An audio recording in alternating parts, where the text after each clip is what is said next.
Ángela, y vamos a saludar a esta hora a Gonzalo Imiop, vicepresidente del Foro Penal Venezolano. Muy buena tarde, gracias por estar con nosotros.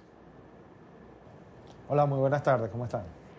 Veíamos en el informe que el Foro Penal confirmaba 4 fallecidos, pero incluso el fin de semana algunos políticos hablaban de una cifra mucho mayor. Se llegó a decir más de 20. ¿Por qué esta diferencia tan importante de cifras?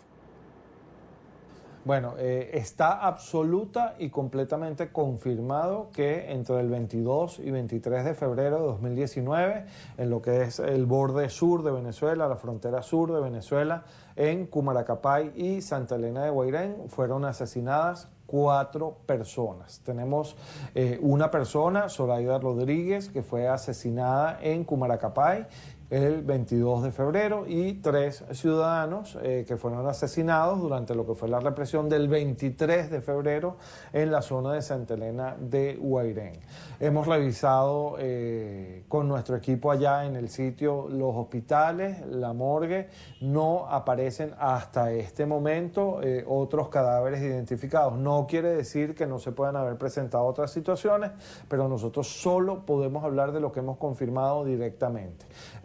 Con respecto a esas otras denuncias sobre 25 asesinatos, incluso hay gente que habla de más casos, hemos hecho un llamado a estas personas a verificar, a corroborar esa información, a reportarla a nuestro centro de denuncias para que nuestros equipos puedan corroborarla, pero yo quiero insistir de nuevo, más allá de que tenemos cerca de 50 heridos de bala en estos 2 días en esa zona sur, en lo que es Cumaracapay y Santa Elena de Guairén, no tenemos reportes, sino de 4 asesinados concretamente. Ahora, según las denuncias que han podido recoger en el terreno, ¿quiénes son los agredores? ¿La GNB, civiles armados?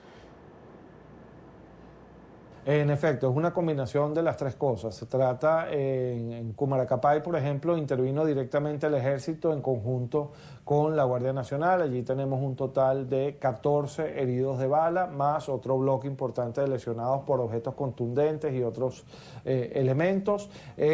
Por ejemplo, en Santa Elena de Guairén tenemos cerca de 40 heridos de bala también. En este caso intervino no solo la Guardia Nacional, sino también grupos de civiles armados irregulares que se identificaron como colectivos afectos al gobierno de Maduro y fueron también los autores de estas lesiones, estos disparos que hirieron en esa localidad, Santa Elena de Guairén, a cerca de 40 personas también.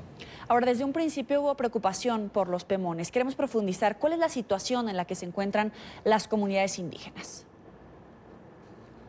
Bueno, la persecución contra los pueblos indígenas no comenzó este fin de semana que acaba de pasar, comenzó desde hace tiempo ya. El 23 de enero, por ejemplo, fueron detenidos en todo lo que es el estado Amazonas, 9 indígenas de diferentes etnias, más 2 adolescentes que en este momento también están sujetos a proceso penal.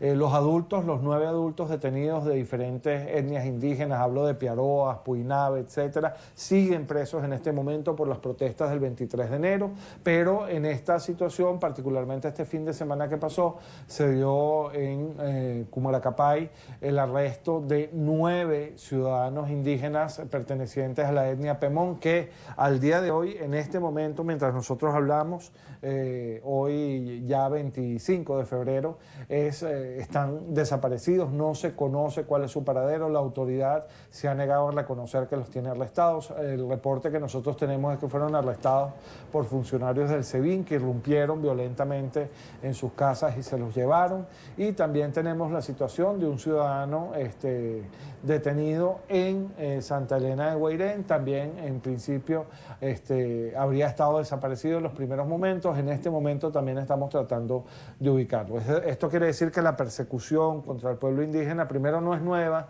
ya tiene bastante tiempo articulándose y luego tiene 2 dimensiones, la dimensión de la neutralización de los dirigentes, de los líderes indígenas a través de su arresto, de su persecución injusta, de su persecución arbitraria, pero también una vertiente de persecución y de represión que tiene que ver ya con el atentado directo contra su integridad física y eventualmente contra su vida. Eso está pasando en este momento. Mientras nosotros estamos hablando acá en este momento, los indígenas de Cumaracapay están escondidos en la selva. Si tú vas al poblado de Cumaracapay, está prácticamente vacío. motivo. ¿Por qué? Porque la acción represiva ha sido tal que ha obligado a los indígenas que allí están, que allí permanecían, a replegarse en la selva y están evidentemente muy asustados, muy preocupados de lo que les pueda pasar. Ahora hubo una grave denuncia sobre la utilización de presos comunes llevados a la frontera para amedrentar a la población. ¿Qué información maneja el Foro Penal al respecto?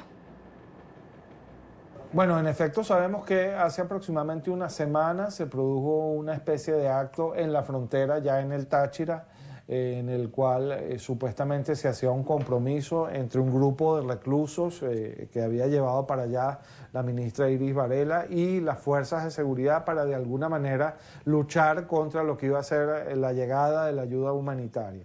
Nosotros sí sabemos y sí tenemos confirmado que en todos los estados fronterizos intervinieron grupos de civiles armados irregulares de los denominados colectivos, pero no podemos afirmar en este momento que esos grupos irregulares hayan estado integrados además por reclusos. Habría que investigarlo. Es posible, pero lo que sabemos es que se trata de grupos de civiles irregulares armados que se identifican como colectivos afectos al gobierno de Nicolás Maduro. Para finalizar, vimos cómo lamentablemente un camión con ayuda humanitaria se incendiaba en la frontera. ¿Quemar ese camión constituye un crimen de lesa humanidad o cómo deberían actuar los organismos multilaterales al respecto? Sí, ciertamente en nuestro criterio se trata de crímenes de lesa humanidad y el estatuto, la regulación internacional que debe ser aplicada en este momento es el Estatuto de Roma de la Corte Penal Internacional que regula las modalidades de crímenes de lesa humanidad, que además está plenamente vigente tanto en Venezuela como en Colombia. Le agradezco a Gonzalo Imío, vicepresidente del Foro Penal Venezolano, por estar con nosotros aquí en la tarde de NTN 24. Gracias a ustedes.